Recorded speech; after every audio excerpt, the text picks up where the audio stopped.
Welcome students, this is Madhavi from KingMakers IAS Academy. So mains answer writing strategy la nariya videos vandu nama inniki inda platform la vandu paaka porom. Inniki nama vandu GS2 Polity questions la enna repeated questions, repeated areas, repeated patterns and repeated context பார்க்க போகிறோம். என்ன ma'am இதை எதுக்கு சொல்கிறீங்க அப்படின்னு எல்லாரும் கேட்டிருக்கலாம். மெயின்ஸில் 2025 நீங்கள் எழுத போகிறீங்கன்னா prediction of questions is very very important. என்ன கொஸ்டின் வரப்போகுது அப்படின்றதுக்கு எல்லாருக்கும் ஒரு மந்த்ரா என்னென்னா PYQ அனாலிசிஸ் தான். அந்த PYQ அதாவது ப்ரீவியஸ் இயர் கொஸ்டின்ஸை தான் நம்ம அனலைஸ் பண்ண போகிறோம். அதை எப்படி அனலைஸ் பண்ண போகிறோம்? என்னென்ன ஏரியாஸ் ரிப்பீட் ஆகிருக்கு, என்னென்ன கொஸ்டின்ஸ் ரிப்பீட் ஆகிருக்கு, எந்தெந்த பேட்டர்ன்ஸ் அண்ட் கான்டெக்ட்ஸ் வந்து ரிப்பீட் ஆகிருக்குன்ற அந்த ரிப்பீட்டட் பேட்டர்னை நம்ம பார்க்க நம்ம எந்த ஏரியா ஃபோக்கஸ் பண்ணி அடுத்த 2025 மெயின்ஸுக்கு வந்து ப்ரிப்பேர் பண்ணணும்னு உங்களுக்கு ஒரு பெரிய ஸ்ட்ராட்டஜி வந்து கையில் இருந்திருக்கும். இது நான் எதுக்கு பண்ண போகிறேன்னா GS2 Polity இந்த சப்ஜெக்ட்டுக்கு பண்ண போகிறேன். ஏன்னா Polity அப்படின்னும் போது எல்லாருக்கும் ப்ரிலிம்ஸில் படிச்சிருப்பீங்க, எல்லாருக்கும் நல்லா தெரியும். அதனால் இன்றைக்கி நம்ம பார்க்க போகிறது இந்த ரிப்பீட்டட் பேட்டர்ன்ஸ் என்ன அப்படின்னு. ஸோ தட் நீங்கள் இனிமேல் என்னென்ன சப்ஜெக்ட் எடுத்தாலும் மேம் இப்படி சொன்னாங்க, அதனால் நான் இந்த பேட்டர்ன்ஸ் பார்த்துட்டேன்னா இந்த பேட்டர்னில் தான் இந்த கொஸ்டின் கேட்பாங்க. சே ஃபார் எக்ஸாம்பிள் டிசாஸ்டர் மேனேஜ்மெண்ட்டில் இந்த மாதிரி பேட்டர்னில் தான் கேள்வி கேட்குறாங்க. அப்போது இந்த ஸ்டம்பீட் நடக்குதோ இல்லைனா ஏதாச்சும் ஒரு ஃப்ளட்டு நடக்குதோ, ஸோ ஃப்ளட்டுலேருந்து இந்த மாதிரி தான் கேள்வி கேட்பாங்க, ஒரு ஸ்டம்பீட்லேருந்து இந்த மாதிரி தான் எதிர்பார்க்குறாங்க அப்படின்றத நீங்களே ஸ்ட்ராட்டஜைஸ் பண்ணிக்கிறதுக்கு உங்களுக்கு ஒரு ட்ரைனிங் செஷன் இல்லைனா ஒரு ஒர்க் ஷாப்னே நீங்கள் இதை எடுத்துக்கலாம். ஸோ அந்த ஒரு விஷயத்தில் தான் GS2 Polityயை நான் ஃபஸ்ட்டு எடுக்கிறேன். ஏன் நான் GS1 ஹிஸ்ட்ரியோ ஜாகிரஃபியோ எடுக்கலைன்னா Polity ரொம்ப ஃபேவரட் சப்ஜெக்ட்ஸ் எல்லாருக்கும், எனக்கும் தான். ஸோ அதனால் அந்த சப்ஜெக்டில் நான் எடுத்துட்டேன்னா அந்த ரிப்பீட்டட் பேட்டர்ன் உங்களுக்கு நிச்சயமாக புரிய வரும்னு நான் நினைக்கிறேன். ஸோ நம்ம என்ன பண்ண போகிறோம்? சிலபஸ் மெயின்ஸ் GS2 சிலபஸில் சிலபஸையும் ப்ரீவியஸ் இயர் கொஸ்டினையும் அண்ட் இந்த ப்ரிடிக்ஷன் அதாவது 2025க்கு என்ன ப்ரிடிக்ட் பண்ண போகிறோம் அப்படின்னு இந்த ரெண்டு விஷயத்தை வச்சு அடுத்த விஷயத்துக்கு நம்ம லிங்க் பண்ண போகிறோம். So this is what you can expect from this particular video. Fine. So let's go into this class. So இன்றைக்கி வந்து நம்ம வந்து GS2 Polityயை வந்து ஃபோக்கஸ் பண்ண போகிறோம்.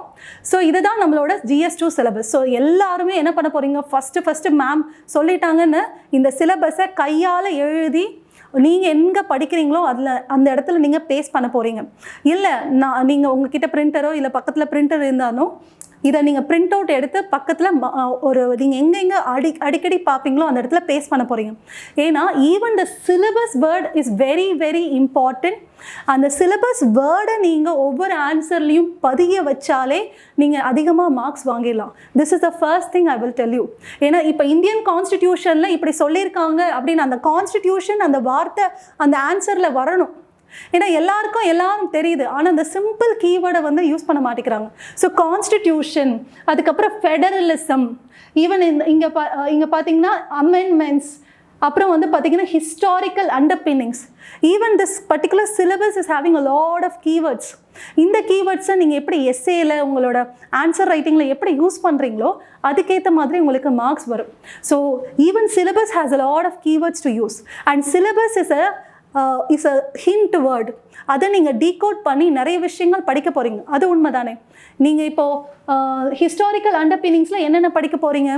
நம்ம இந்தியன் கான்ஸ்டிடியூஷன் எப்படி வந்து உருவாச்சு, அந்த உருவானதில் வந்து ஃப்ளாக் எப்போ உருவாச்சு, எம்ப்ளம் எப்போ உருவாச்சு, இப்படி நிறைய விஷயங்கள் நீங்கள் ஹிஸ்டாரிக்கல் அண்டர்பின்னிங்ஸில் படிப்பீங்க.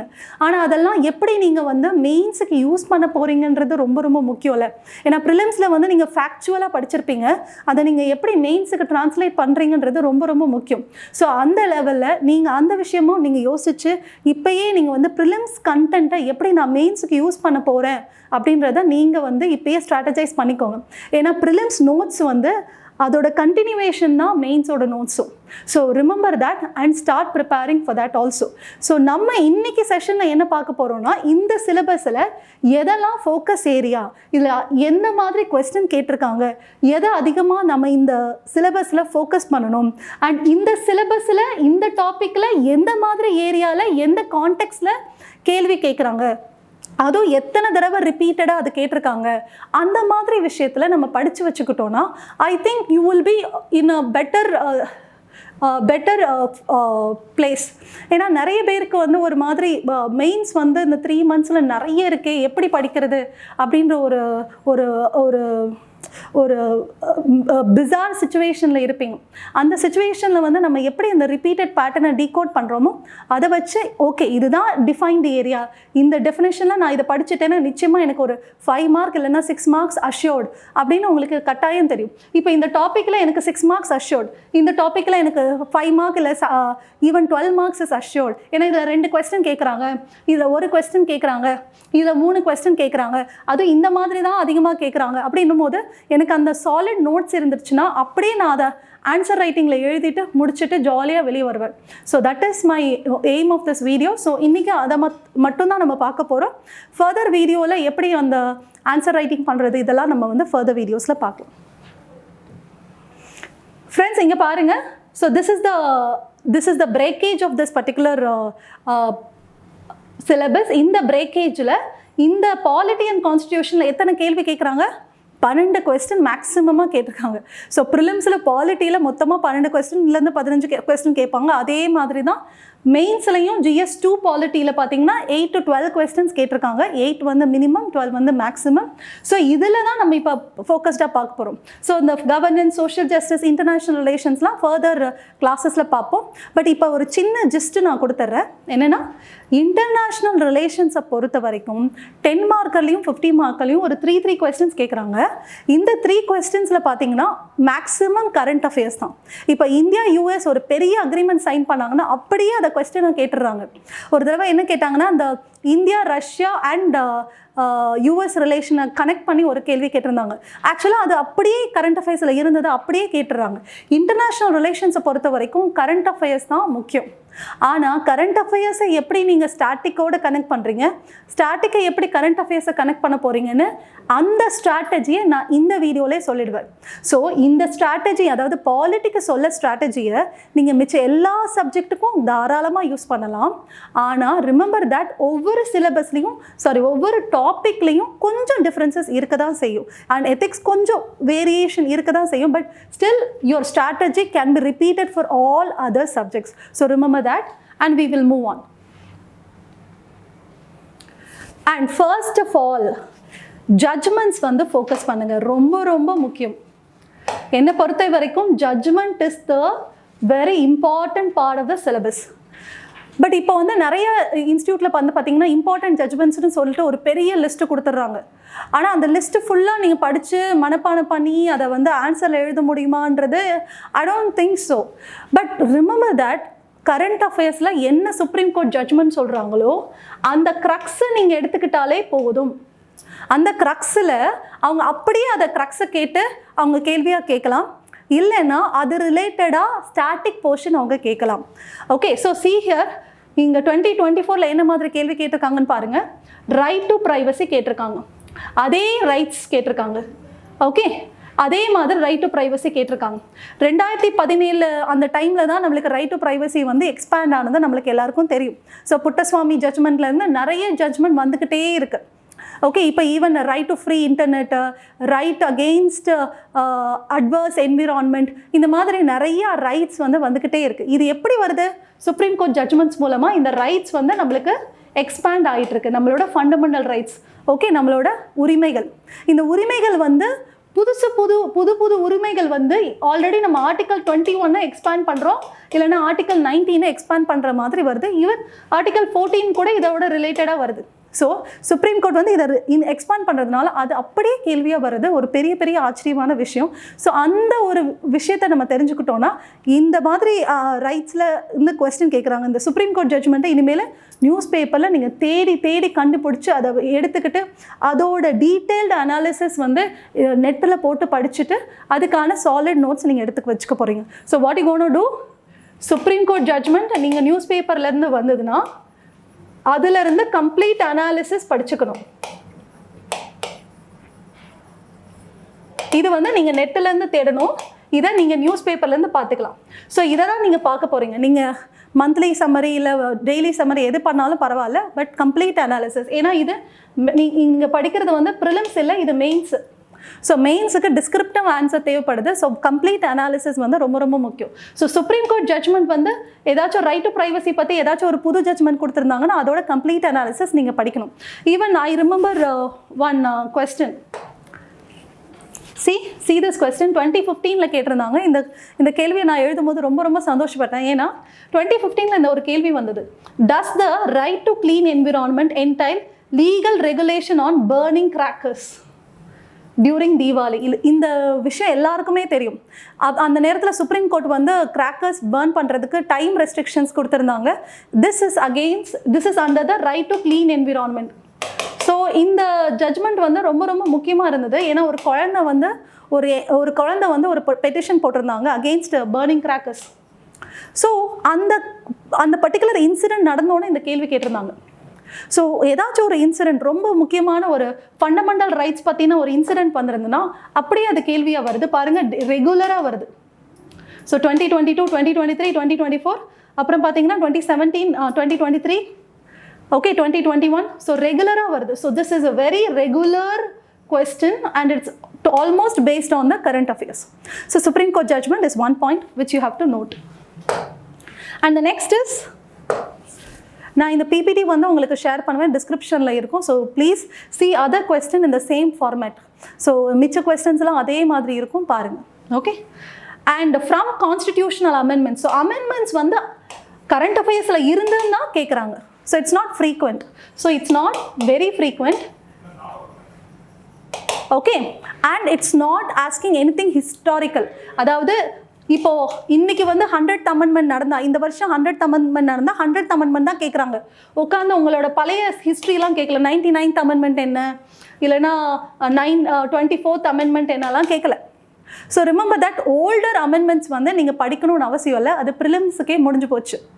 ஆனால் அதில் ஒரு இம்பார்ட்டன்ட் ஜட்மெண்ட் என்னென்னா 42nd உங்களுக்கு தெரியும். அது ரொம்ப important amendment because it's called as mini constitution.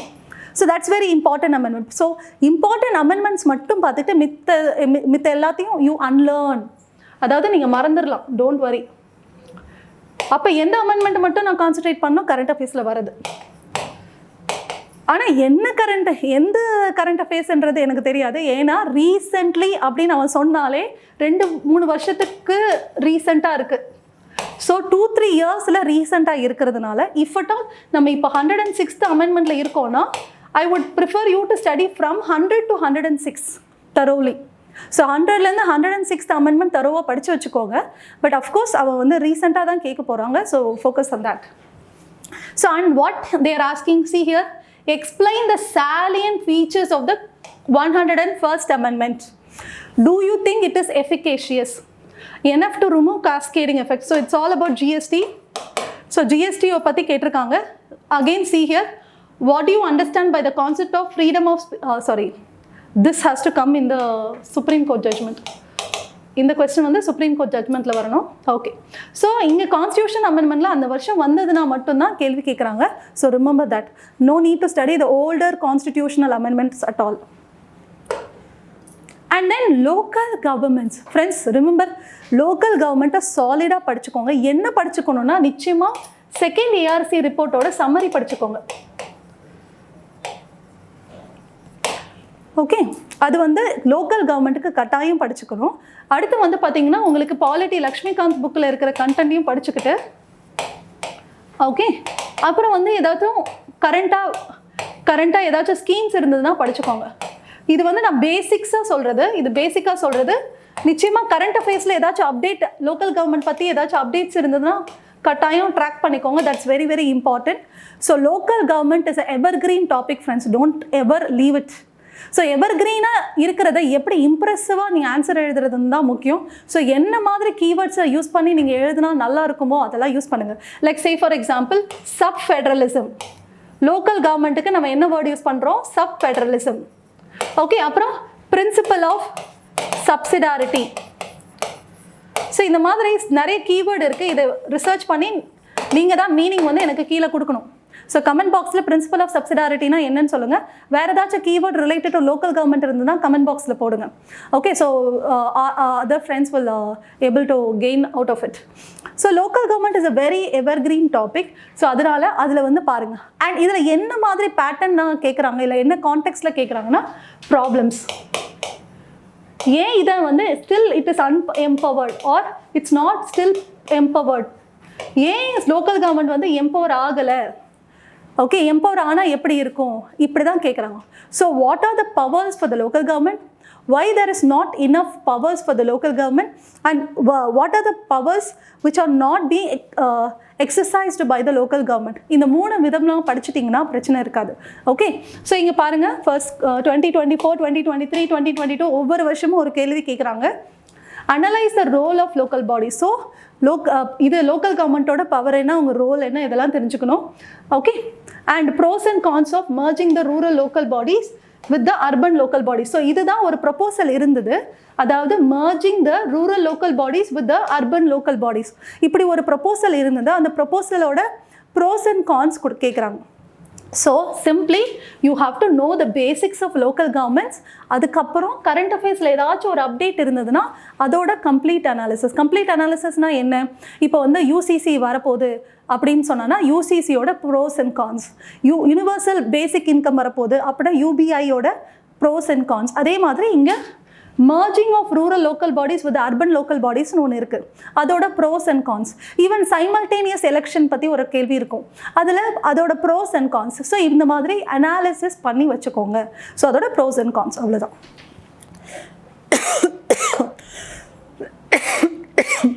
And see here, what are the angles in which they are asking the local government. So local government பற்றி எப்படிலாம் கேட்குறாங்கன்னா அதோட இம்பார்ட்டன்ஸ் அண்ட் ரோல், அதோட ப்ரோஸ் அண்ட் கான்ஸ், அதோட needs R prospects. அதாவது local கவர்மெண்ட்டை நம்ம empower பண்ணால் ஃப்யூச்சரில் என்ன விஷயங்கள்லாம் நல்லா இருக்கும் அப்படின்றது தான் அதோட prospects. Fine. And then lack of capacity, எந்த இடத்துலலாம் அவங்களுக்கு கெப்பாசிட்டி இல்லை, மேன் ஃபங்க்ஷன்லையா, ஃபங்க்ஷனரிஸ்லையா, இல்லை பவர்ஸ்லையா, இல்லைனா ஃபண்டுலையா, எதில் அவங்களுக்கு கெப்பாசிட்டி இல்லை. அப்புறம் states role in empowerment. So what does the state has to do in empowering the local government and their failure, why they are failing. So that is very important. And ways to empower them. Critical challenges. So you need to understand the critical challenges of this local government. Okay. And then coming to the center-state relation, another most prominent topic that you have to look for. Again, உங்களுக்கு எல்லாருக்கும் தெரியும் கவர்னருக்கும் ஸ்டேட்டுக்கும் சிஎம்க்கும் நிறைய differences இருக்குது. இது வந்து again evergreen topic தான். But federalism is one point of topic which you can learn and be sure that அது வரும் அப்படின்னு நீங்கள் நல்லா ஞாபகம் வச்சுக்கலாம். ஓகே, ஸோ இதில் வந்து என்ன மாதிரி படிக்கணும்னா அதோட கீவேர்ட்ஸ் வந்து நீங்கள் வந்து கேப்சர் பண்ணி வச்சுக்கணும். Okay. So discretionary powers of governor. So இந்த மாதிரி keywords எல்லாம் நீங்க கேப்சர் பண்ணிட்டு அதோட கரஸ்பாண்டிங் ஆர்டிகல்ஸ், கமிஷன்ஸ், ஓகே இதெல்லாம் நீங்க நோட் பண்ணி வச்சுக்கிட்டீங்கனாலே the matter is solved. Okay, so center state relationல even cases, yeah, of course cases, okay. கேசஸ்லாம் ஞாபகம் வச்சுக்கோங்க. Like say for example S R Bommai case, Wadhwa case, இந்த மாதிரி நிறைய கேசஸ் இருக்குது. அந்த கேசஸை ஞாபகம் வச்சு அதை கோட் பண்ணி நீங்கள் வந்து சொன்னீங்கனாலே ஓகே. ஈவன் நீங்கள் நான் சொன்ன இம்பார்ட்டன்ட் ஜட்ஜ்மெண்ட் எல்லாத்தையும் படிக்கணும்னு அவசியம் இல்லை. ஆனால் டாபிக் வைஸை நீங்கள் செக்ரிகேட் பண்ணி எந்த இதெல்லாம் நான் படித்து யூஸ் பண்ண போகிறேன் அப்படின்னு நீங்கள் யூஸ் பண்ணிங்கன்னா ஜட்ஜ்மெண்ட்ஸ் வந்து ஒரு important document to study. Okay, so அந்த டாக்குமெண்ட்டில் சென்டர் ஸ்டேட் ரிலேஷனோட ஜட்ஜ்மெண்ட்ஸ் கட்டாயம் படிச்சுக்கோங்க. அதுவும் நம்மளுக்கு ஞாபகம் வச்சு எழுதுகிற மாதிரி கேசஸ் படிச்சுக்கோங்க. So that it becomes easier for you to recall and right. Okay, so இங்கே வந்து பார்த்தீங்கன்னா வாட் சேஞ்சஸ் 2024 என்ன கேட்டிருக்காங்க பாருங்கள். What changes has the Union government recently introduced in the domain of center-state relations suggest measures to be adopted to build a trust between the center and state for strengthening federalism? It's an easy question. ஏன்னா ஏன் easy அப்படின்னு சொல்கிறீங்கன்னா what changes சிம்பிளாக கேட்டிருக்காங்க. What changes ரொம்ப சிம்பிளாக கேட்டிருக்காங்க. என்னென்ன changes நடந்திருக்கு? ஓகே, இப்போது நீங்கள் ஈவன் கொஞ்சம் பின்னாடி போயிட்டே இருக்கலாம்.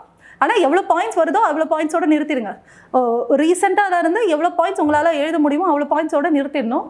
ஏன்னா and suggest measures. Okay, suggest measures to build trust. அவ்வளோதான். இது எங்கே எடுக்கணும்? சர்க்காரிய கமிஷன், பஞ்சி கமிஷன், இந்த மாதிரி கமிஷன், ஏஆர்சி கமிஷன், இதில் இந்த ஈவன் NCRWC, அதாவது national commission for reviewing working of constitution, Venkatachaliah commission, இந்த மாதிரி கமிஷன்ஸோட ரிப்போர்ட்டை எடுத்து அப்படியே நீங்கள் சொன்ன மாதிரி சொல்லுங்கள். இல்லை ரிப்போர்ட்டில் சொன்னாங்கன்னு சொல்லினாலும் ஓகே தான். ஈவன் நீதி ஆயோக் ஏதாச்சும் இதை பற்றி சொல்லியிருந்தாங்கனாலும் ஃபைன். சுப்ரீம் கோர்ட் ஜட்மெண்ட்டில் ஏதாச்சும் சொல்லியிருந்தாலும் fine. So suggest measures, that's all. So it's a very very simple question. இதை வந்து ப்ராப்பராக நம்ம படிச்சிருந்தாலே அழகாக அடிச்சிருக்கலாம். And then see here, while the national political parties is in favor of centralization, the regional parties is in favor of state and autonomy. Comment. So the centralization, state in regional autonomy. So இதுக்கான பிரச்சனை என்ன, இவங்களுக்கு என்ன pros and cons, இதில் என்ன pros and cons, okay இவங்க ஏன் இதை டிமாண்ட் பண்ணுறாங்க, இவங்க ஏன் இதை டிமாண்ட் பண்ணுறாங்க, இதோட பேலன்ஸ் எப்படி இருக்க போகுது. ஸோ இந்த மாதிரி தான் நம்ம வந்து இந்த ஏரியாவை வந்து நம்ம படிக்கணும். ஃபைன். ஸோ ஓவர் சென்ட்ரலைசேஷனும் நல்லதில்லை, ஓவர் டீசென்ட்ரலைசேஷனும் நல்லதில்லை. That should be a balance. So அந்த பேலன்ஸ் எப்படி இருக்குது அப்படின்னு சொல்கிறத நீங்கள் ஏதாச்சும் ஒரு கமிஷனோட ரெக்கமெண்டேஷனில் எடுத்து நீங்கள் சொல்லலாம். So that is how this question is. So centre state ரிலேஷனில் every year there is a question. So what are the angles of asking center state relation? See here, this is very very important. Effects of centralization. Okay, it can be positive effect as well as negative effect. So positive over irkalam, negative over irkalam. And how do you balance the state autonomy and the need for unity and uniformity? அதாவது சில ஏரியாஸை வந்து concurrent லிஸ்ட்டில் போடுறாங்க, அது நல்லதா கெட்டதா? Concurrent லிஸ்ட்டில் நிறைய இருக்கே, அது ஓகேவா? இல்லை கன்கரண்ட் லிஸ்ட்லேருந்து சிலதை வந்து நம்ம ஸ்டேட் லிஸ்ட்டில் போடணுமா, இல்லை யூனியன் லிஸ்ட்லேருந்து எடுத்து நம்ம கன்கரண்ட் லிஸ்ட்டில் போடணுமா, எது நல்லாயிருக்கும்? ஏன்னா balancing is very very important. So balancing state and autonomy and need for unity and uniformity, இதுக்கு சில கீவேர்ட்ஸை எடுத்து வச்சுக்கோங்க. இந்த கீவேர்ட்ஸை நான் எப்படி எடுத்துக்கிறது மேம்? See friends, இது வந்து ஜென்ரல் ஸ்டடீஸ் சப்ஜெக்ட் தான், but still I would recommend you to go for certain thinkers name. ஏன்னா நம்ம பாலிட்டி லக்ஷ்மிகாந்த்லேயும் வந்து சில திங்கர்ஸோட பாயிண்ட் ஆஃப் வியூ இருக்குது. சே ஃபார் எக்ஸாம்பிள் நம்ம அம்பேத்கர் சொன்னது, BR அம்பேத்கர் சொன்னது அப்படின்னு சொல்லிட்டு சில கோட்ஸ் கொடுத்துருப்பாங்க. ஓகே, அந்த மாதிரி ஐவர் ஜெனிங்ஸ் சொன்னது, இந்த மாதிரி நிறைய திங்கர்ஸ் என்ன இதை பற்றி சொல்கிறாங்க. So India is a bargaining federalism, India is a cooperative federalism. இவர் வந்து பார்கெய்னிங் ஃபெடரலிசம்னு சொன்னார், இவர் வந்து இது கோஆப்ரேட்டிவ் ஃபெடரலிசம்னு சொன்னார். ஸோ இந்த மாதிரி நிறைய பேர் நிறைய விதமான திங்கர்ஸ் யூஸ் பண்ணி அந்த மாதிரியும் நீங்கள் ஆன்சரை வந்து கொண்டு போகலாம். So use thinkers name and their analysis. ரொம்ப டீப்பாக வேணாம், நீங்கள் லக்ஷ்மிகாந்த் புக்கில் இருந்த திங்கர்ஸ் யூஸ் பண்ணாலே போதும். So bargaining federalism, cooperative federalism அப்படின்னு அந்த வார்த்தைகள் யூஸ் பண்ணாலே போதும். ஆனால் அது யார் சொன்னாங்கன்றத வார்த்தைகளை யூஸ் பண்ணிங்கன்னா you will get more marks. Okay, and then ensuring cooperative federalism, challenges to federalism. So what are the challenges to federalism? Position of the governor, okay, and the position of this, அதாவது மணி bill, okay, அது அப்புறம் presidential assent. Okay, money bill இங்கே வராது, அது வந்து இதில் வரும், ராஜ்யசபா லோக்சபாவோட கான்ஃப்ளிக்டில். பட் பிரசிடென்ஷியல் அசென்ட்டு, அப்புறம் லெஃப்டினன்ட் கவர்னர், அப்புறம் கவர்னர், அப்புறம் ஆல் இந்தியா சர்வீஸு, இதெல்லாம் it is a point of challenges to federalism. So even state லிஸ்ட்லேருந்து நிறைய இதை கன்கரண்ட் லிஸ்ட்டில் போடுறது, இதெல்லாம் வந்து it is a challenge to federalism. Even state emergency. So state emergency is also a point of challenges to federalism. So என்னென்ன challenges இருக்குது அப்படின்றது இதெல்லாம் லக்ஷ்மிகாந்த்லேயே இருக்குது. அதை நீங்கள் எக்ஸ்பேண்ட் பண்ணி கொஞ்சம் அனாலிட்டிக்கலாக சொல்லணும், அவ்வளோதான். And changes or development affecting federalism. Example, one nation one election, அப்புறம் நேஷ்னல் எஜுகேஷன் பாலிசி, அடுத்து பார்த்தீங்கன்னா யூனிவர்சிட்டி கிராண்ட்ஸ் கமிஷன். இது ரீசெண்டாக வந்து ஆக்சுவலாக ஒரு அமெண்ட்மெண்ட் பண்ணியிருப்பாங்க. அதில் வந்து ஸ்டேட் வந்து they are not happy with, because vice சான்சலரோட எலெக்ஷன்ஸும் சான்சலரோட அப்பாயின்மெண்ட்டும் வந்து பார்த்தீங்கன்னா ஒரு கான்ஃப்ளிக்டாக இருக்கும் இந்த அமெண்ட்மெண்ட்டில். So that was a point of the question. Okay, so changes or development affecting federalism. அடுத்து role of CBI, lieutenant governor, article 356, இதெல்லாமே பாயிண்ட் ஆஃப் கன்டென்ஷன் தான். ரெண்டு பேருக்கும் சண்டை போட்டுட்டு இருக்காங்க. அது என்ன மாதிரி சண்டை? அது ஆக்சுவலாக வேலிடான சண்டையா? இவங்களோட பாயிண்ட் ஆஃப் வியூ என்ன, அவங்களோட பாயிண்ட் ஆஃப் வியூ என்ன, அப்போனா என்ன தான் பண்ணுறது? இதை மாதிரி விஷயங்கள்லாம் நீங்கள் படித்து வச்சுக்கிட்டீங்கன்னா it's very very easy. And then separation of powers. So separation of powers again a repeated topic. So separation of power oda basic concept வந்து நீங்க படிச்சுக்கோங்க. How they are separated, how they are integrated. So இத படிச்சுக்கிட்டு இந்த டாபிக்ல வந்து at least 1 or 2 but not very frequently they are asking, but still it's a simple concept. இது ஒரு simple conceptனால படிச்சு வச்சுக்கிறது நல்லதுதான். So that is very very important. So study basics and relate the current developments. So that is very important. And judicial interference in terms of activism and overreach. இந்த topic அதிகமாக கேட்குறாங்க. Even இப்போ கூட activism and overreach of judiciary is very high. And even judiciaryல நிறைய dishonest act இல்லைனா judiciary மேலே நிறைய பிரச்சனைகள் வந்து இப்போ ரைஸ் பண்ணுறாங்க. Like sexual harassment cases or judiciary வந்து கரப்ஷனில் ஈடுபடுற கேசஸ்லாம் இப்போ நிறைய வருது. அதனால் judiciary can come again. Okay, so judiciary எப்படி ஜட்ஜஸை எப்படி ரிமூவ் பண்ணுறாங்க, ஜட்ஜஸ்க்கு எப்படி அக்கௌண்டபிலிட்டி கொண்டு வருது, இதை பற்றிலாம் அவங்க கேட்குறது வாய்ப்பு இருக்குது. ஸோ அக்கௌண்டபிலிட்டி ஆஃப் ஜட்ஜஸ், அவங்களோட removal procedure and appointment procedure, இந்த 3 தான். இதுதான் ஜுடிஷியரியில் பெருசாக கேட்குறதுக்கு வாய்ப்பு இருக்க ஏரியா. ஸோ இதை வந்து அவங்க வந்து கேட்டிருக்காங்க.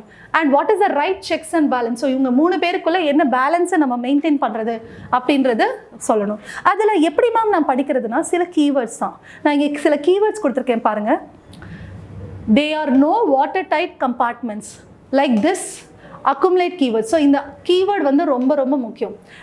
They don't work like a watertight compartment. They don't work in silos. அதாவது தனித்தனியாக ஒர்க் பண்ண மாட்டாங்க, எல்லாருமே இன்டெகிரேட்டட் தான் பண்ணுவாங்க. Because we are not following a presidential form of government. We are a parliamentary form of government where they are integrated and there are checks and balances. Okay, and இந்த மாதிரி என்ன மாதிரி கேள்வி கேட்குறாங்கன்றதை பார்த்து அதுக்கேற்ற மாதிரி நீங்கள் செப்பரேஷன் ஆஃப் பவர் படிச்சுக்க போகிறீங்க. ஓகே, அடுத்து கம்பேரிசன் ஆஃப் கான்ஸ்டிடியூஷன். இதில் ஒரு கேள்வி கேட்குறாங்க, அதுவும் ரொம்ப ரேராக தான் கேட்குறாங்க. See here 2024, 2023, 2022, அப்புறம் 2019, 2020ல் இந்த மாதிரி very rarely they're asking. Sometime நிறைய கேட்டுறாங்க, சம்டைம் ரொம்ப கம்மியாக கேட்குறாங்க, சில நேரம் கேட்குறதே இல்லை. பட் ஸ்டில் சில கான்ஸ்டன்ட் டாபிக், அதாவது யூஎஸ்ஏ, நீங்கள் வந்து France, okay, Germany if possible. Germany நிறைய கேட்குறது இல்லை. Okay fine. USA, France and Britain கட்டாயம் படிச்சுக்கோங்க. ஸோ இந்த 3 important. USA, France, Britain is very important. Okay, அது தவிர நீங்கள் முடிஞ்சால் கனடா, ஆஸ்திரேலியா, ஜப்பான் படிச்சுக்கோங்க. Okay, Canada, Australia, Japan and then Germany. Okay, இப்போ கேட்குறதுக்கு பாசிபிள் இருக்கிறது சவுத் ஆஃப்ரிக்கா ஆல்சோ. பட் இதெல்லாம் நீங்கள் எதுலேருந்து படிக்கலாம்னா இந்த பாரோயிங் ஆஃப் கான்ஸ்டிடியூஷன் இருக்குல்ல, அதாவது நம்ம இந்தியா வந்து என்னென்ன ஏரியாஸ், என்னென்ன ஃபீச்சர்ஸ்லாம் வேறு கண்ட்ரீஸ்லேருந்து பாரோ பண்ணியிருக்காங்கன்னு இருக்குல்ல, அதை வச்சு அந்த கண்டென்ட்டை வச்சு நீங்கள் மேனேஜ் பண்ணலாம் நிறைய கொஸ்டினை. ஸோ அந்த கண்டென்ட்டை வச்சு மேனேஜ் பண்ணுற மாதிரி தான் இந்த கேள்வி இருக்குது. ஸோ இதுக்காக ஒரு பெரிய எஃபர்ட் போட்டு படிக்கணும்னு அவசியமே இல்லை. See here, discuss India as a secular state and compare with secular principles of US Constitution. ரொம்ப ரொம்ப சிம்பிள். அந்த செக்குலரிசம் அந்த டாபிக் வந்து அடிக்கடி கேட்குறாங்க. ஸோ அதனால் செக்குலரிசம் கான்செப்ட் வந்து மிச்ச கான்ஸ்டிடியூஷனை வச்சு கம்பேர் பண்ணி படிச்சுக்கோங்க. Next, parliament and state legislature is one of the evergreen topic. இதுவுமே அடிக்கடி ரிப்பீட் ஆகிற ஒரு டாபிக். ஆனால் இதில் என்ன முக்கியமாக நீங்கள் ஃபோக்கஸ் பண்ணணும், how does the parliament or the state legislature ensures the accountability of the government. So அதுதான் அந்த ஆங்கிளில் தான் எல்லா கேள்வியும் ரிப்பீட் ஆகுது. இதுக்கு நான் பெஸ்ட் சோர்ஸ் என்ன சொல்லுவேன்னா PRS.org இந்த வெப்சைட்டில், அதாவது PRSindia.org இந்த வெப்சைட்டில் போனீங்கன்னா பார்லிமெண்ட்ரி எஃபிஷியன்சி பற்றியும் அதை எப்படி வந்து டெய்லி வந்து எப்படி நடந்துகிட்ருக்காங்க, இல்லை 14th லோக்சபாலேருந்து 16th லோக்சபா இல்லைனா 17th லோக்சபாவில் எப்படி வந்து பார்த்திங்கன்னா அந்த ஒர்க்கிங்ஸ் இருக்குது. ஈவன் ப்ரைவேட் மெம்பர் பில்ஸ் வந்து எப்படி வந்து அக்செப்ட் பண்ணிக்கிறாங்க, ப்ரைவேட் மெம்பர் பில்ஸ் வந்து அதோட இம்பார்ட்டன்ஸ் எவ்வளோ தூரம் நம்ம வந்து இது யூஸ் பண்ணுறோம், அதோட இம்பார்ட்டன்ஸ் என்ன, அது எப்படி நம்ம யூஸ் பண்ணுறோம், அதை யூஸ் பண்ணாமல் இருக்கோமா, இல்லை ப்ரைவேட் மெம்பர்ஸ் பில் வந்து பாஸ் ஆகுதா இல்லையா, இந்த மாதிரி நிறைய அனாலிசிஸ் வந்து அந்த PRS இந்தியாவில் பண்ணியிருப்பாங்க. இந்த analysis is very very important. That will help you in this topic. Okay, இந்த டாப்பிக்கில் அதிகமாக கேட்குறது என்ன பாருங்கள், ஸ்பீக்கர் பற்றி, ஸ்பீக்கரோட ரோல் பற்றி, இல்லை கமிட்டிஸ், பார்லிமெண்ட்ரி கமிட்டிஸோட ரோல் பற்றி. ஸோ இந்த ரோல்லாம் எதுக்காக நம்ம பேசுகிறோம், இவங்க என்ன பண்ணுறாங்க, they are ensuring the accountability. So அந்த ஒரு விஷயத்தில் தான் எல்லாமே கேட்குறாங்க. Even they have asked the role of the vice president, the role of the presiding officer. பாருங்க ஒரே pattern, role. So simply the role. Okay, and Do department related parliamentary standing committee keep the administration on its toes and inspire reverence of parliamentary control? So இதுவுமே என்ன சொல்றாங்க, department, அதாவது department related parliamentary standing committee, இது எப்படி வந்து பார்த்தீங்கன்னா அக்கௌண்டபிலிட்டியை ensure பண்ணுது. இவங்களோட ரோல் என்ன, இதை தான் சிம்பிளாக கேட்டிருக்காங்க. இவங்களோட ரோல் என்ன அப்படின்னு தான் கேட்டிருக்காங்க. ஸோ இதுதான் ரிப்பீட்டட் பேட்டர்னாக இருக்குது. அதை படிச்சுக்கிட்டிங்கனாலே again it's very very easy. இதுலேயும் வந்து பாலிட்டி லக்ஷ்மிகாந்த் மட்டும் யூஸ்ஃபுல்லாக இருக்குமானா இல்லை. Okay, again you have to go beyond that. I'll explain that in the later slides. Okay, see this, நீங்கள் என்னென்ன ஏரியாஸ் வந்து பார்லிமெண்ட்டில் படிக்கணும் அப்படின்னா, presiding officer role, both vice president as well as speaker, ரெண்டு பேரையும் படிக்கணும். And for the state legislature speaker, அதுக்கப்புறம் அங்கே லெஜிஸ்லேட்டிவ் கவுன்சிலோட சேர்மன், இவங்க ரெண்டு பேரையும் படிக்கணும். அண்ட் கமிட்டிஸோட ரோல், என்னென்ன கமிட்டிஸ், அதோட காம்போசிஷன், இதெல்லாம் வந்து நீங்கள் ப்ரிலிம்ஸ்க்கு படிச்சிருப்பீங்க. அவங்களோட ரோல் என்ன, அவங்க ரோலை எப்படி அவங்க வந்து ப்ராப்பராக பண்ணுறாங்க, அவங்களோட எஃபிகசி என்ன, இதுதான் ரொம்ப முக்கியம். எஃபிகசினா என்ன, எவ்வளோ தூரம் அவங்களோட ரோலை வந்து சிறப்பாக செய்கிறாங்க, இல்லை சிறப்பாக செய்யலையா, எவ்வளோ தூரம் அவங்க வந்து இம்ப்ராப்பராக அந்த ரோலை பண்ணுறாங்க, ப்ராப்பராக அந்த ரோலை எப்படி பண்ணுறாங்க, ரெண்டு விதமாகவும் நீங்கள் படிச்சுக்கணும். அண்ட் பார்லிமெண்ட்ஸ் ரோல், அகெயின் இது வந்து ஹோலிஸ்டிக்காக role. But I would recommend you to study லோக்சபாவோட ரோல் என்ன, ராஜ்யசபாவோட ரோல் என்ன, அவங்களோட ப்ரோஸ் அண்ட் கான்ஸ் ரெண்டையும் தனித்தனியாக படிச்சுக்கோங்க. சேர்த்து கேட்டாங்கன்னா சேர்த்து எழுதுங்க. அப்புறம் anti defection, one important topic you should learn, very very important. Again current அஃபேர்ஸோட கனெக்ட் பண்ணி படிங்க. அண்ட் இதுக்கு ரிலேட்டட் கேசஸ், ஜட்ஜ்மெண்ட்ஸு, இதுக்கு ரிலேட்டட் ஆர்டிகல்ஸ், இதுக்கு ரிலேட்டட் ஷெட்யூலு, இதெல்லாம் ஞாபகம் வச்சு அதோட ப்ரொவிஷன்ஸ் என்னென்னு நீங்கள் ப்ரிலிம்ஸ் படித்ததை எவ்வளோ தூரம் யூஸ் பண்ணி எழுத முடியுமோ அதை எழுதுங்க. And then Rajya Sabha versus Lok Sabha, இது வந்து ரொம்ப சிம்பிளான டாபிக், அதை படிச்சுக்கலாம். அடுத்து ப்ரொசீஜர்ஸ் லைக் ஆர்டினன்ஸ். ஸோ ஆர்டினன்ஸஸோட ப்ரொசீஜர் என்ன, அதில் என்ன ப்ராப்ளம் இருக்குது, அதை எப்படி மிஸ்யூஸ் பண்ணுறாங்க, அதுக்கு அந்த மிஸ்யூஸ்லேருந்து தடுக்கிறதுக்கு என்ன ஜட்ஜ்மெண்ட்ஸ் இருக்குது, இதெல்லாம் படிச்சுக்கணும். That is the holistic analysis of procedures. Okay, என்னென்ன ப்ரொசீஜர் இருக்குது. இப்போ எத்திக்ஸ் கமிட்டி வந்து ஒருத்தவங்கள தப்பு பண்ணாங்கன்னா, ஒரு எம்பி தப்பு பண்ணால் அவங்கள வந்து பண்ணுறதுக்கு ரைட்ஸ் இருக்குது. ஆனால் எத்திக்ஸ் கமிட்டி மட்டும் போதுமா அப்படின்னா இல்லை. ஏன்னா ethics committee is only having an advisory role. So advisory role இருக்கும்போது எவ்வளோ தூரம் உங்களுக்கு வந்து அந்த அக்கௌண்டபிலிட்டி என்ஷூர் பண்ணணும்னு தெரியாது. ஸோ அந்த மாதிரி அட்வைசரி ரோல் எவ்வளோ தூரம் வந்து எஃபெக்டிவாக இருக்குது அப்படின்றத நீங்கள் பார்த்துக்கணும். ஓகே, ஸோ எத்திக்ஸ் கமிட்டியில் வந்து என்ன காம்போசிஷன், அதாவது என்னென்ன மெம்பர்ஸ் இருக்காங்க, அவங்க நல்லா பண்ணுறாங்களா இல்லையா அப்படின்றத பார்க்கணும். ஓகே, அண்ட் அகெயின் ப்ரிவிலேஜஸ், இதோட ஆர்டிகல்ஸ், அதோட அனாலிசிஸ் படிச்சுக்கணும். Privileges, MP and parliamentary privileges பற்றி. தென் ஆர்பிஐ, அகெயின் இது வந்து பார்த்தீங்கன்னா ஒன்ஸ் இன் 2 years கேட்குறாங்க. ஸோ இந்த வருஷம் கேட்டிருந்தாங்கன்னா நெக்ஸ்ட் இயர் கேட்குறதுக்கு வாய்ப்பு ரொம்ப கம்மி. எப்போ வாய்ப்பு அதிகம்னா கரண்ட் அஃபேர்ஸில் வந்திருந்தா. ஓகே, ஸோ கரண்ட் அஃபேர்ஸில் ஏதாச்சும் இம்பார்ட்டன்ட் ப்ரொவிஷன்ஸ் வந்து வந்திருந்தா படிச்சுக்கோங்க.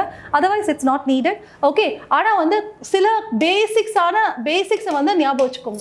That's very very important. ஏன்னா திடீர்னு மாதவி மேம் சொல்கிறாங்கன்னு எனக்கு கை காட்டக்கூடாது, அதுக்காக சொல்கிறேன்.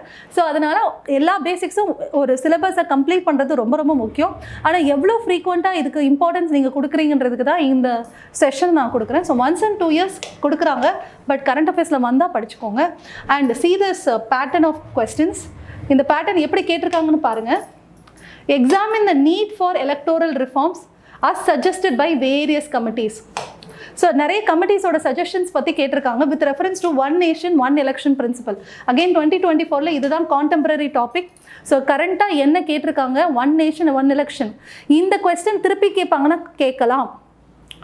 ஏன் கேட்கலாமாம்னா ஜிஎஸ்டி பற்றி 2-3 வருஷம் கேட்டிருக்காங்க. ஸோ அதே மாதிரி இந்த டாபிக் ஒரு 3-4 வருஷம் இருக்கலாம். ஸோ இதை திருப்பி கேட்குறதுக்கு நிறைய வாய்ப்பு இருக்குது. இதை வந்து இந்த வருஷம் கேட்டுட்டாங்க, படிக்க தேவையில்ல நினைக்காதீங்க, திருப்பி படிங்க. வேறு ஆங்கிளில் கேட்பாங்க. ஜிஎஸ்டி வேறு ஆங்கிளில் கேட்ட மாதிரி இதையும் வேறு ஆங்கிளில் கேட்கலாம்.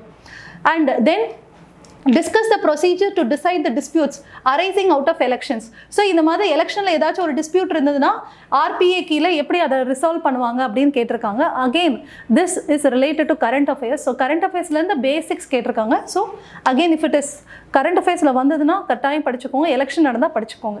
ஓகே, நெக்ஸ்ட் the bodies, அதாவது கான்ஸ்டிடியூஷனல், ஸ்டாட்யூட்டரி, அதர் பாடிஸ். இது வந்து பார்த்தீங்கன்னா அதிகமாக ரிப்பீட் பண்ணுறது என்னென்னா CAG ரிப்பீட் பண்ணுறாங்க. ஓகே ஃபைன், எங்கே இருக்குது? CAG அதிகமாக ரிப்பீட் பண்ணது CAG. அடுத்து வந்து பார்த்தீங்கன்னா அந்த national commission for backward classes, SC ST இந்த மாதிரி வல்னரபிள் செக்ஷனோட நேஷனல் கமிஷன்ஸ் பார்த்துக்கோங்க, அது ரொம்ப ரொம்ப இம்பார்ட்டன்ட். அண்ட் ஏதாச்சும் ஒரு பாடி கரண்ட் அஃபேர்ஸில் வந்ததுன்னா கட்டாயம் படிச்சுக்கோங்க. இப்போ காம்படிஷன் கமிஷன் ஆஃப் இந்தியா கேட்டிருக்காங்க. ஸோ அது மாதிரி செபி கேட்கலாம், RBI கேட்கலாம், இந்த மாதிரி கூட கேட்கலாம். ஸோ வாய்ப்பு இருக்குது. And another one important thing is finance commission. So finance commission கட்டாயம் படிச்சுக்கோங்க. So CAG, finance commission, then national commissions, and then if at all possible SEBI and RBI. Okay, and national human rights commission ஒரு தடவை கேட்டிருக்காங்க. Okay, ஆனால் இது ரொம்ப அனாலிட்டிக்கலாக தான் கேட்டிருக்காங்க, அதோட ஃபீச்சர்ஸ் என்னன்றதை வச்சு கேட்கல. ஸோ இது வந்து ரொம்ப ஒரு ஒப்பீனியனான ஒரு கொஸ்டின் தான். இந்த கொஸ்டினில் வந்து நீங்கள் எப்படினாலும் எழுதலாம், but use some keywords. So keywords use பண்ணுறது ரொம்ப ரொம்ப முக்கியம். அடுத்த பேசிக் ஃபீச்சர்ஸ், அதாவது சாலியன்ட் ஃபீச்சர்ஸ் இல்லைன்னா பேசிக் ஃபீச்சர்ஸ், ஓகே, இல்லை பேசிக் ஸ்ட்ரக்சர்னு கூட கேட்குறாங்க. இதில் அதிகமாக கேள்வி கேட்குறாங்க. ஸோ பேசிக் ஃபீச்சர்ஸ் என்னென்னு உங்களுக்கு எல்லாருக்கும் தெரியும். எந்த கேஸ்லேருந்து வந்தது? கேசவானந்த பாரதி கேஸ். ஸோ இதிலிருந்து நிறைய கேள்வி கேட்குறாங்க. இது சுப்ரீம் கோர்ட் ஜட்மெண்ட்லேயும் ஏதாச்சும் ரிப்பீட் ஆச்சுன்னா திருப்பி அதை கேட்குறாங்க. So study that. And judicial activism பற்றியும் இது ரிலேட்டடாக கேட்கலாம், அதையும் படிச்சுக்கோங்க. So judicial activism, Kesavananda Bharati case, and any other current affairs related to it. Okay, so 2023, 2018, 2016 ஒரு நாட் வெரி ஃப்ரீக்வெண்ட் பட் கேட்குறாங்க. ஸோ அதனால இந்த ஏரியாஸ் வந்து இதுக்கு வந்து ரொம்ப சிம்பிளான ஒரு நோட்ஸ் எடுத்து வச்சுக்கிட்டிங்கனாலே போதும், ரொம்ப நிறைய எடுக்கணும்னு அவசியம் இல்லை. ஏன்னா ஈவன் லக்ஷ்மிகாந்த்லேயே 2 பேஜஸோ 3 பேஜஸோ தான் இருக்குது, அதை படிச்சுக்கிட்டாலே போதும். அண்ட் ஃப்ரம் கரண்ட் அஃபேர்ஸ், கட்டாயம் கரண்ட் அஃபேர்ஸோட கம்ப்ளீட் அனாலிசிஸ் படிங்க. நீங்கள் இது ப்ரிலிம்ஸ் மாதிரி சும்மா ஃபேக்ட்ஸை மட்டும் படிச்சுக்கிறது இல்லை, இது வந்து அனாலிசிஸ். எந்த ஒரு விஷயத்துக்கும் காசஸ் என்ன, சேலஞ்சஸ் என்ன, எஃபெக்ட்ஸ் என்ன, அதோட பேக்ரவுண்ட் என்ன, அதோட ப்ரோஸ் அண்ட் கான்ஸ் என்ன, ஒரு கம்ப்ளீட் ஸ்வாட் அனாலிசிஸ் பண்ணணும். Strength, weakness, opportunities and threads. So ஒரு ஸ்வாட் அனாலிசிஸ் எந்த ஒரு டாபிக் நியூஸில் வந்ததுன்னா, சைமல்டேனியஸ் எலெக்ஷன்ஸ் இல்லைனா யூனிவர்சல் யூனிஃபார்ம் சிவில் கோட், இந்த மாதிரி ஏதாச்சும் டாபிக் கரண்ட் அஃபேர்ஸில் வந்ததுன்னா அதோட கம்ப்ளீட் அனாலிசிஸ் படிச்சுக்கோங்க. ஓகே, ஸோ கரண்ட் அஃபேர்ஸில் என்ன வந்திருக்கு? 101st கான்ஸ்டியூஷனல் அமெண்ட்மெண்ட் வந்திருக்கு. அதுக்கப்புறம் பார்த்தீங்கன்னா இந்த எபிடமிக் டிசீஸ் ஆக்ட், இந்த கொரோனா டைமில் இது வந்தது. ஈவன் இந்த UGCயோட அமெண்ட்மெண்ட் வந்து கேள்வியாக வந்திருக்கலாம்.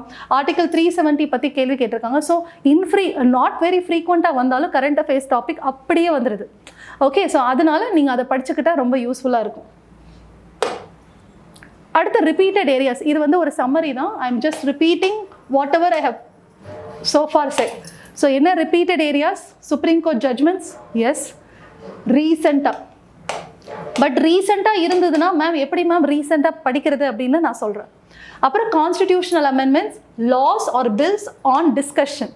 ஸோ எய்தர் ஆக்டாக இருக்கலாம் இல்லைனா பில் ஆன் டிஸ்கஷனாக இருக்கலாம். லைக் இந்த ட்ரிபியூனல் பில்ஸ் கூட ஒரு தடவை வந்தது. ஈவன் அந்த ஃபினான்ஸ் ஆக்ட் 2017 அவங்க கேட்டிருந்தாங்க. அதாவது ஃபினான்ஸ் ஆக்ட் 2017 நிறைய ட்ரிபியூனல்ஸ் வந்து ரிஃபார்ம் பண்ணியிருந்தாங்க, அந்த கேள்வி வந்து கேட்டிருந்தாங்க.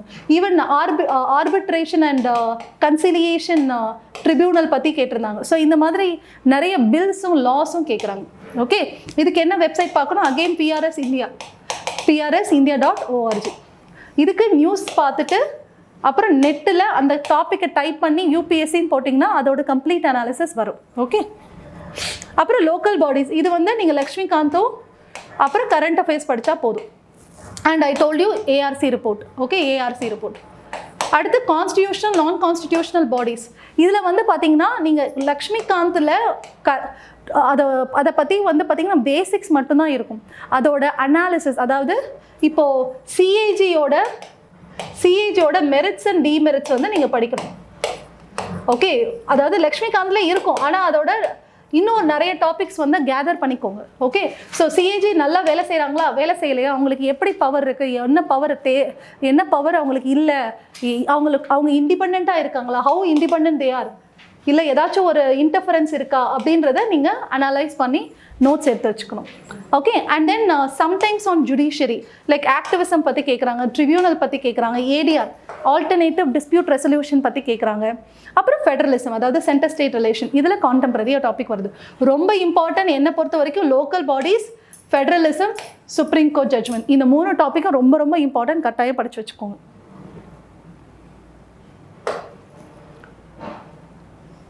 அடுத்து இந்த சாலியன்ட் ஃபீச்சர்ஸோட விஷயமும் நான் வந்து இந்த ஏரியாஸை நான் பார்க்கும்போது என்னை பொறுத்த வரைக்கும் ஒரு அனாலிசிஸ் என்னென்னா, சாலியன்ட் ஃபீச்சர்ஸ்னு நம்ம இப்போ லக்ஷ்மிகாந்தில் ஒரு சாப்டர் இருக்குல்ல, அதுலேருந்து கட்டாயம் கேள்வி கேட்குறாங்க. ஸோ இந்த ஏரியாஸ்லேருந்து ஏதாச்சும் ஒரு 3-4 கேள்விக்கு வருது. ஸோ அதுதான் என்னோட அனாலிசிஸ். ஸோ இந்த ஏரியாவில் இருக்கிற கம்ப்ளீட் அனாலிசிஸ் படிச்சுக்கோங்க. ஃபைன். அல்டிமேட் ஃபோக்கஸ் நம்ம எங்கே பண்ணணும்னா பேசிக் கண்டென்ட் அண்ட் அனாலிசிஸ். எக்ஸாம்பிள் என்ன, நான் நேஷனல் ஹியூமன் ரைட்ஸ் கமிஷன் வந்து நான் லக்ஷ்மிகாந்த்லேருந்து படிக்கிறேன். அதோட அனாலிசிஸ் என்ன இருக்கும், எவ்வளோ இண்டிபெண்ட்டாக வந்து என்ஹெச்ஆர்சி இருக்குது, ஓகே, அப்புறம் எவ்வளோ எஃபிஷியண்ட்டாக இருக்குது. இப்போ ஏதாச்சும் ஒரு கரண்ட் அஃபேர்ஸில் ஏதாச்சும் ஒரு விஷயம் நடந்திருந்தா, சே ஃபார் எக்ஸாம்பிள் வச்சத்தி இன்சிடென்ட், இல்லை ஏதாச்சும் ஒரு இன்சிடென்ட் வந்து நடந்திருந்தா அதில் எப்படி என்ஹெச்ஆர்சி வந்து எஃபெக்டிவாக ரோல் ப்ளே பண்ணியிருக்குன்ற இன்சிடென்ட்டோட நீங்கள் எக்ஸாம்பிளோட கொடுத்துடலாம். So that is how you have to analyse. So இதுக்கு வந்து நீங்கள் நெட்டுக்கு தான் போகணும். I don't think there is a solid basic content books or for this. So என்ஹெச்ஆர்சியை வந்து நம்ம வந்து லக்ஷ்மிகாந்தில் படிச்சுட்டு அதோட அனாலிசிஸை வந்து how effective is NHRC, how independent is NHRC அப்படின்னு சொல்லிட்டு நீங்கள் நெட்டில் டைப் பண்ணிவிட்டு நீங்கள் போட்டு நோட்ஸ் எடுத்து வச்சுக்கோங்க.